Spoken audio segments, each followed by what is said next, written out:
Mina dá sinal verde e deve ser jogador do Atlético. Vasco quer Bryan Palácios e pode rolar troca por ele.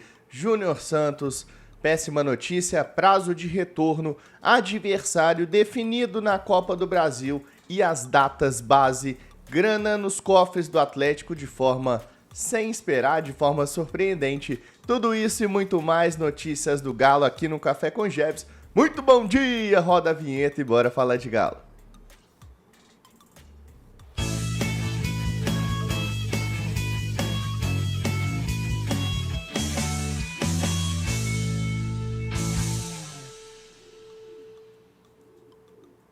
Muito bom dia, massa atleticana! Começando mais um Café com Jebs nessa quinta-feira, 20 de fevereiro, somente aqui no canal Bica Galo, hein? Já chega aproveitando aí, deixando aquele like, fortalece a gente demais aqui no canal, tá? A gente tá aqui todos os dias criando conteúdo pra você, tá? Então deixa o seu like, se inscreve no canal, ativa o sininho de notificações. Aproveite o conteúdo, é um conteúdo feito de atleticano para atleticano, de forma profissional, respeitando o jornalismo e respeitando o torcedor e torcedora que nos seguem aqui, tá bom? Então não deixa de dar esse like, curte agora para você não esquecer no final do vídeo e aproveita aí para se inscrever, confere se você está inscrito, tá bom? Conteúdo que é sempre um oferecimento da Flash Score. Flash Score é o melhor aplicativo, é um aplicativo referência para quem gosta de números no futebol, para quem gosta de saber as notícias das últimas transferências, para quem gosta de ter todas as classificações, todos os resultados, todas as informações em tempo real de qualquer liga do mundo e na palma da sua mão. É a Flash Score, inclusive através da Flash Score que a gente vai ver o oferecimento do próximo adversário do Atlético na Copa do Brasil, que saiu ontem, tá? E daqui tá aplicativo da Flash Score, né? Claro, é o melhor que tem. E é aqui que eu acompanhei toda essa partida aqui entre Independência e Manaus. Pensa num jogo ruim. Pois é, agora imagina Independência e Manaus. O jogo foi 1-1 1-1 a partida, né? O Independência saiu na frente, o Manaus empatou depois, o jogo aconteceu lá no Acre e está definido então nos pênaltis. O Manaus bateu o Independência e se classificou aí para a segunda fase para enfrentar o Atlético, tá? O jogo ficou 4-2 nos pênaltis, tá? Essa partida, então o próximo adversário do Atlético está definido, é o Manaus lá do Amazonas. Detalhe para essas informações aqui, a data base desse jogo vai ser no próximo dia 5 ou 12 de março, então pode ser daqui a 10 dias ou daqui a um pouco mais de 20 dias, né? Então, daqui a 10 ou daqui a 17 dias, né? Um pouco menos de 20 dias que eu ia falar. E então, Galo e Manaus. O Galo vai ter que viajar lá para Manaus, Jefferson? Não, o Galo vai jogar no Mineirão, tá? A partida será no Mineirão. O Atlético saiu no sorteio para jogar a segunda fase em casa, então o adversário está definido. O Galo pega o Manaus lá do Amazonas, que eliminou o Fluminense do Acre, né? Igualzinho o escudo aqui, né? Mas é o Independência lá do Acre. Então, no oferecimento da Flash Score, a gente trouxe aqui essas informações para você, beleza? Bom, bora falar de Galo. Outras informações, tô cheio de coisa hoje aqui, tem pelo menos 6 pautas para tratar com vocês aqui, tá? Então bora falar aí sobre essas questões de mercado da bola, coisas que podem acontecer, sempre no âmbito aqui do profissionalismo, né? Então o que pode e o que não pode acontecer de fato, o que procede, o que não procede, vou trazer agora para vocês essas informações, tá? Bom, vou falar do Mina daqui a pouco, mas deixa eu falar de uma outra situação, né, que surgiu ontem nos bastidores do mercado da bola. O Vasco está interessado na contratação do Bryan Palácios, nosso ponta-direita canhoto de 22 anos, que fez 24 partidas na última temporada, 2 gols e 4 assistências. Nessa temporada parece que estava ganhando alguns minutos, quando entrou bem, por exemplo, no clássico contra o Cruzeiro, mas é um jogador que aparece aí como negociável. Tanto é que se não fosse negociável, vocês vão pensar assim, se o jogador não é negociável, porque o Atlético tentou envolver ele na negociação para trazer o Coelho. Se você lembrar bem, a gente trouxe informação para você aqui no Bica Galo, que o Atlético tentou envolver o Bryan Palacios e o Igor Rabelo para tentar amenizar, digamos assim, os custos para trazer o Coelho para Belo Horizonte. Acabou que nenhum dos dois foi para Curitiba, o Coelho veio para Belo Horizonte numa transação na casa de 6 milhões de dólares e o Atlético comprou o passe do argentino. Sendo assim, o Palacios continua no elenco do Atlético, é um jogador que vem sendo utilizado de vez em quando com o Cuca, entrou em algumas partidas, mas não é um jogador assim crítico, né? Não é um jogador decisivo para esse time do Atlético. Acho que a gente há de convir nesse ponto, tá? O Vasco, nesse momento, ele está buscando um empréstimo com opção de compra, o que eu sou contra. Eu sou contra. Se os caras querem comprar o jogador, vem cá, paga o que o Atlético quer e leva o jogador. Não tem dessa de ficar com empréstimo com opção de compra, não, porque a gente sabe que não vai comprar. A gente sabe que não vai comprar. O Vasco é uma equipe que vive situação econômico-financeira muito difícil no futebol brasileiro, não só o Vasco, né, e outros clubes também, o Atlético também vive isso, mas justamente por isso é um empréstimo bem provável que vai devolver o jogador, vai utilizar, vai rodar e vai devolver. Então, assim, nessa situação eu não toparia vender, não toparia negociar, digamos assim, o Bryan Palacios, tá? Uma outra situação que surgiu de bastidores, que pode ser pode ser uma troca, alguma coisa assim, é uma negociação pelo zagueiro João Vitor, né? Que particularmente também não gosto muito do João Vitor, acho que é um zagueiro nota 6, é um zagueiro muito totó da cabeça, né? Como a gente fala, jogador que é expulso demais, toma muito cartão, é muito tempestivo, né? Então, jogador que é zagueiro já não pode ser assim. Então, se o cara é zagueiro e é muito estressado, né? Toma cartão direto, vacila e tudo mais, tem alguns históricos aí, extracampo também. Um jogador que... o João Vitor, vou até colocar aqui na tela para você.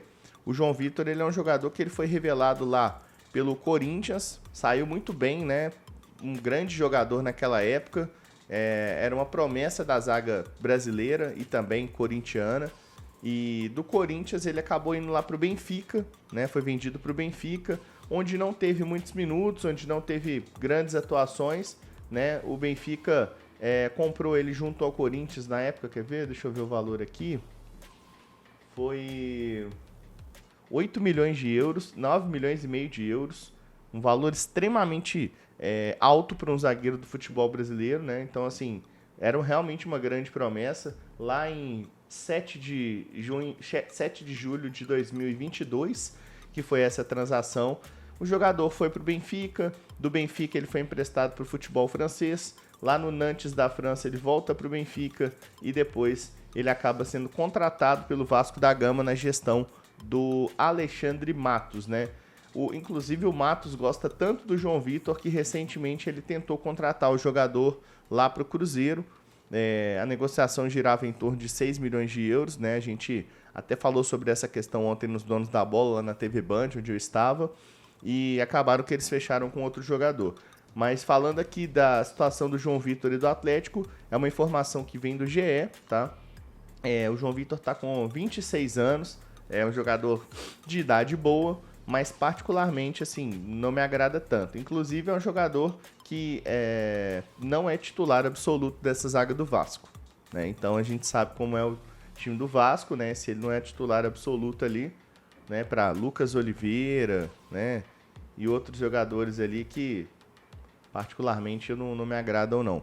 E a informação vem do GE, inclusive dando conta de que o Atlético ouviu um não do Vasco pelo João Vitor, mas mantém interesse e tem um trunfo na negociação.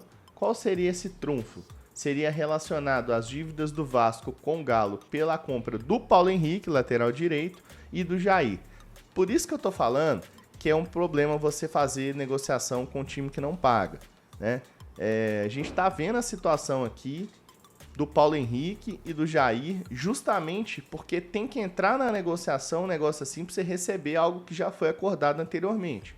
Então, por isso que eu falei que esse negócio do Bryan Palacios aí, empréstimo com opção de compra e tudo mais, não me parece muito confiável, né? Então, a situação do Palacios pode entrar nessa jogada também, matéria aqui do GE lá do Rio de Janeiro. e o Atlético tem esse interesse na contratação do jogador.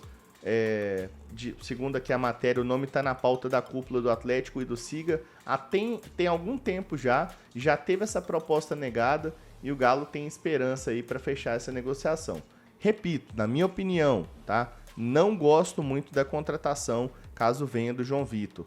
Acho que é um jogador aqui no nível do que a gente tem hoje. Não acho que a gente subiria o nível em relação, por exemplo, ao Igor Rabelo. Não acho que a gente subiria o nível em relação ao Rômulo. E não acho que valeria a pena pagar 5, 6 milhões de euros para um zagueiro que não vai subir o nível da zaga. Esse é o problema. O problema não é especificamente essa questão do jogador. É que é um jogador caro. Se é um jogador caro, esse jogador vem para jogar. Eu não tiro hoje o Ilianco de forma alguma e eu não tiro hoje o Júnior Alonso de forma alguma para colocar o João Vitor. Você vai pagar 5 milhões de euros para um zagueiro ficar esquentando o banco? Não vai. Provavelmente não vai. Jeves, mas tem que contratar um zagueiro bom. Beleza, então contrata um jogador melhor que o Ilianco. Então contrata um zagueiro melhor que o Júnior Alonso. Então contrata um substituto para um desses dois jogadores ou um jogador que dispute essa posição. Como, por exemplo, o Yerry Mina, que eu vou falar daqui a pouco.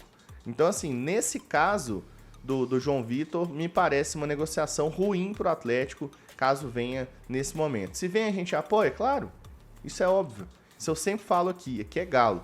Mas, particularmente, não é uma negociação que me agrada tanto não, tá? Não sei o que você pensa, gostaria que você deixasse seu comentário. Se o João Vitor, zagueiro do Vasco, reserva, é uma boa para o Atlético nesse momento, no oferecimento do Tobias Kifuri e da Máquina de Soluções Consultoria. Gere autoridade na internet com sua clínica, mapeie seus processos, conheça a grande referência no assunto, é o Tobias Kifuri, código BICAGALO, ainda te dá 13% de desconto na Máquina de Soluções Consultoria. Bom, o que mais que pode acontecer aqui? Essa situação, então, ela pode girar numa troca, mas o Vasco está devendo, então, Galo, pelo Paulo Henrique, pelo Jair, e talvez poderia ter uma negociação pelo Palácio. Então, na minha opinião aqui, se a negociação ela for como está se mostrando aqui, eu não trocaria o Palácio pelo João Vitor e a questão de dívida negocia depois.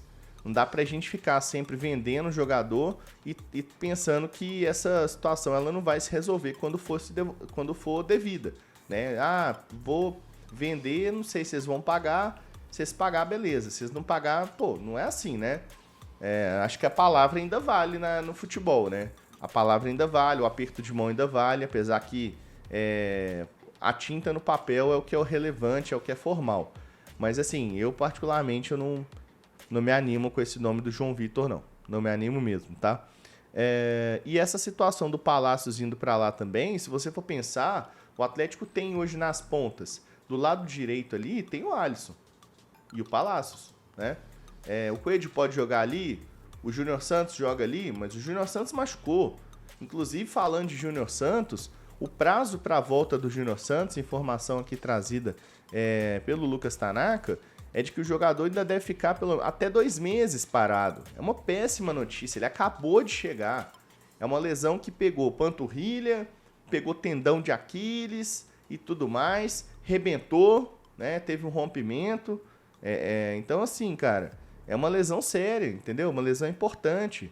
O jogador ele chega aqui a peso de ouro, a gente torcida quer chegar, ver e jogar. Aí, infelizmente, acontece uma fatalidade dessas aí, né? Então, uma péssima notícia para o Atlético. O Júnior Santos, que é o nosso ponta direita, teoricamente titular, né, que veio para isso, vai ficar um tempo de molho aí no DM de 45 a 60 dias ainda para se recuperar. Então, se você for pensar que a gente está no dia 20 de fevereiro, só lá para meados de abril que a gente deve ter a volta do Júnior Santos. Espero que recondicionado, né? Espero que o jogador esteja ali de fato pronto para jogar, né? Acho que foi nítido que ele entrou no nível abaixo dos demais e acaba que isso aí é uma situação complicada, né? A gente espera que o jogador ele vai chegar mais inteiro e tudo mais. A gente viu que ele voltou um nível um pouco abaixo, mas eu tenho fé no Júnior Santos. Acho que é um jogador que vai virar aqui no Atlético, mas novamente, assim como no Botafogo no ano passado, ele sofre com uma lesão que pode tirar ele do time, né? Tipo assim, tirar um lugar que ele veio ocupar no time, digamos assim. E aí, né, vai dar espaço pro Coelho, vai dar espaço pro Alisson, vai dar espaço pro Palácio se continuar, né? Enfim, né? O próprio Rony também jogou por ali já, né? Porque o Atlético nem sempre joga com 3 atacantes, mas às vezes joga com uma dupla de atacantes. O Rony jogou mais pelo lado direito na última partida contra o Tocantinópolis, na última terça-feira. Então tem que ver essa situação do Júnior Santos, mas o prazo de volta está definido, tá? Bom, mais 2 pautas pra gente fechar. O Alejandro, jogador Alejandro, ele pagou a própria multa para ir jogar lá no CSKA Moscou, tá? O Alejandro está indo pro futebol russo, já está lá, inclusive, e é o novo centroavante do CSKA Moscou. Mas como assim ele pagou a própria multa? Sim, ele pagou a própria multa ao Red Bull Bragantino na casa de 5 milhões de euros e com isso ele ficou livre no mercado para poder acertar com o CSKA Moscou. Dessa forma, o Atlético lucra 20%, na verdade 18% desse valor do Alejandro, né? Que se você for pensar aí, mais ou menos uns 30 milhões de reais a transação toda dos 5 milhões de euros. Então, se você for pegar 18, dá quase 6 milhões de reais aí o Atlético lucrando com o Alejandro. Outra grana que vai entrar nos cofres, vai cair no colo, digamos assim, do Atlético, deve ser sobre o zagueiro Mikael. Mikael, zagueiro canhoto, campeão com o Galo brasileiro sub-21, sub-20 lá em 2021, na época com o Júnior Chávarri, né, que era o coordenador do time do Galo, acabou falecendo. O Mikael estava no Houston Dynamo, lá da MLS, e está vindo para o Palmeiras numa transação na casa de 5 milhões de dólares. Então também o Atlético lucrando, só que dessa vez com o Mikael, o Atlético ainda tem 50% desse jogador, então deve entrar uma grana na casa de 2 milhões e meio de dólares, do dólar aí a 5 reais, 5 e pouco, então deve entrar mais 10 milhões, com o Alejandro mais 6, então deve ser mais ou menos uns 15 a 16 milhões que o Atlético pode ganhar nessa brincadeira aí do Alejandro indo para o CSKA e do Mikael sendo contratado pela equipe do Palmeiras, zagueiro canhoto aí que se destacou lá fora e agora volta para o futebol brasileiro.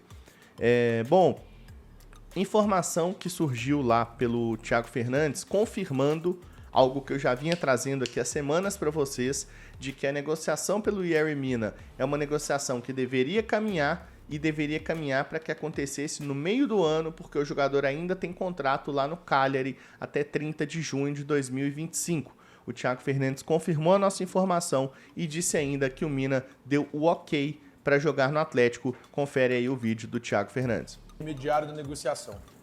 O Yerry Mina topa jogar no Atlético. Ele quer vir jogar no Atlético. No entanto, eles entendem hoje que não há tempo hábil para que ele chegue nesta janela de transferências. A janela de transferência se encerra no dia 28 de fevereiro, estamos falando de 9 dias mais, pouco mais de uma semana. Então, a expectativa é que o Yerry Mina chegue ao Atlético na janela de transferências de julho. Ou seja, depois de 11 rodadas do Brasileiro, o Yerry Mina pode chegar ao Galo. Olha aí. Então, estamos falando de uma baita contratação. Baita contratação. Atlético muito perto de acertar a contratação do zagueiro colombiano de 30 anos. Ele já deu ok, ele já disse ok para o Cuca. Falta agora alguns detalhes para que ele seja de fato jogador do Galo a partir de julho de 2025. Olha aí. Então, Yerry Mina deve ser jogador do Galo a partir de julho de 2025. Para essa janela de transferências, está muito em cima, mas para julho é possível sim que ele seja novo reforço do Galo. Gosta, Xará? Gosta. Olha aí, ó. Yerry Mina, então, né, confirmando a nossa informação, deve ser reforço do Atlético, porém, no meio da temporada, quando já tiverem 11 rodadas do Brasileiro. Aí fica aquele negócio, né, Jefferson? Uai, mas é João Vitor, é Mina? Ontem eu vi uma matéria, eu vi o pessoal tava perguntando no nosso grupo VIP aqui do Bica Galo, e aí, Jefferson, eu vi uma matéria que o Cuca tá monitorando os estaduais em busca de zagueiro. Pois é, são várias opções, vários olhos, não só o Cuca, não só o Siga, muita gente procurando aí jogadores, além do zagueiro, que agora, o que a gente tá falando, o primeiro volante também deve chegar. A gente tem uma expectativa, inclusive, que esse primeiro volante chegue até semana que vem. fecha a janela na próxima sexta-feira, dia 28 de fevereiro, tá? E o Atlético ainda tem a intenção de anunciar um volante e um zagueiro nessa janela. Vai saber se vai ser o Mina que vai chegar no meio do ano, se pode chegar um zagueiro nessa janela, e se daqui a pouco pode sair um zagueiro, pode acontecer isso também, né? As transações estão abertas para chegadas e também para saídas. Então, nesse momento, o Atlético monitora o mercado em busca desse zagueiro e desse volante. Mas o feeling do Yerry Mina que a gente trouxe aqui para vocês, a informação vai sendo confirmada aí de que o jogador deve chegar no meio da temporada. E essa situação com o João Vitor, vamos ver se avança, se não avança, vamos ver se o Brian Palacios vai. Qualquer atualização você fica sabendo nas nossas redes sociais do canal Bica Galo e também nas minhas redes sociais Jeves_Galo. Só me seguir lá que você vai estar bem informado, isso eu te garanto, tá? Sempre com muita qualidade. E mandar um abraço aqui, oferecimento da Limpa Nome SA. Se você precisa de limpar o seu nome no mercado, precisa de ter o nome limpo e crédito na praça de novo, CPF blindado para não sujar, tirar essas restrições, voltar a ter crédito na praça, procure a Limpa Nome SA, escaneie esse QR Code que aparece agora para você. Temos um pacote, uma promoção imperdível somente para seguidores do canal Bica Galo. Vai de Limpa Nome SA, porque é sem erro. Várias pessoas já limparam seus nomes e tiveram uma segunda chance. Tudo legalizado, tudo dentro da lei com a Limpa Nome SA. Um abraço para você, meu amigo. Não esquece de deixar o seu like. Mas não esquece mesmo não, meu filho. Deixa o seu like aí, se inscreve no canal Bica Galo, ativa o sininho de notificações.